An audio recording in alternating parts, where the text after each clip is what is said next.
All right, let's just jump right in. I want you to picture the early 1500s. You've got these incredible empires thriving on one side of the Atlantic, and on the other, you've got ships setting sail with dreams that are about to change the world forever. This is way more than just a story about exploration. It's a story of a massive collision, and, maybe more importantly, it's about how that story gets told. And man, these two worlds could not have been more different. I mean, in the Americas, you've got these stunningly advanced civilizations. We're talking about huge cities with massive stone temples, bustling markets, and complex road systems. Then, sailing across the ocean from Europe, you've got fleets of ships, soldiers, and missionaries, all driven by this hunger for gold and new trade routes. You've got two totally separate worlds heading right for each other. And that collision, it created something completely new, what we now call the Atlantic world. But its creation came at a huge cost. It came through conquest, with consequences we are still grappling with today. So that begs the question, how did a relatively small number of Europeans manage to bring down these enormous empires? Now listen, this is a really crucial point. It is so easy to look back now and think that this was all just a foregone conclusion. That history was always going to go this way. But it absolutely was not inevitable. The thing is, the Europeans had some very specific advantages that ended up tipping the scales in a huge, huge way. So what were these advantages? Well, you've got the obvious stuff, right? Steel weapons and armor, gunpowder, these big sailing ships, organized military tactics.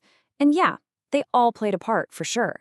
But the single most devastating factor, the deadliest weapon of them all, was completely invisible. We're talking about diseases like smallpox.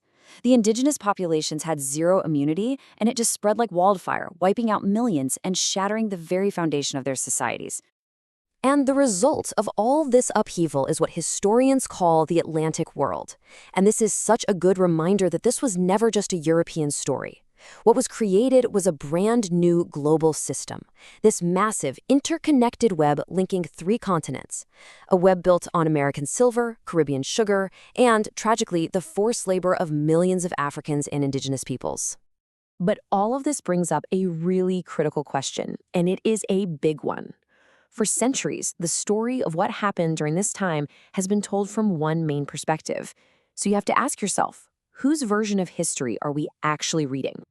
And the answer often comes down to this one idea, Eurocentrism. See, for the longest time, the historical records we had to work with, the journals, the official reports, all of it were almost exclusively written by Europeans. And that means the entire story was told through their lens, using their values as the default for how the world is supposed to work. It wasn't always on purpose, but that bias is baked right in. And this bias, it wasn't just some accident. A lot of the time, it served a very clear purpose.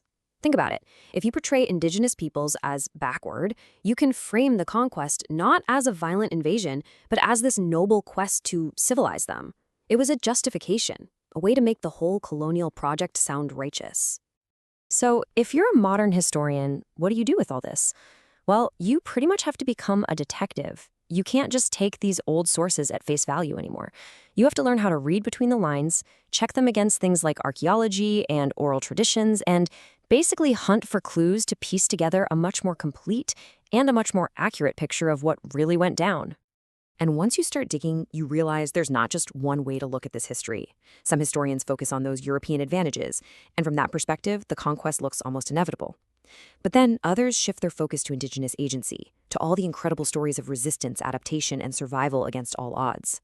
And a third group looks at the big picture of the Atlantic world as this new, complicated system created by everybody involved. And here's the key takeaway. The lens you look through completely changes the story that you see. So, this leads us to this massive, ongoing debate that historians are still having today. Given that most of the written records we have are from Europeans, how are we supposed to use them? Do we trust them as a flawed but, essential window into the past? Or do we have to treat every single word with suspicion, knowing how full of bias and self-interest they are? Honestly, there is no easy answer. And this is where it all comes back to us, because these aren't just questions for professional historians sitting in a university somewhere. They're questions for all of us. The way we choose to remember the past has a huge impact on our present. Learning to question the stories we're told, that's a seriously powerful skill.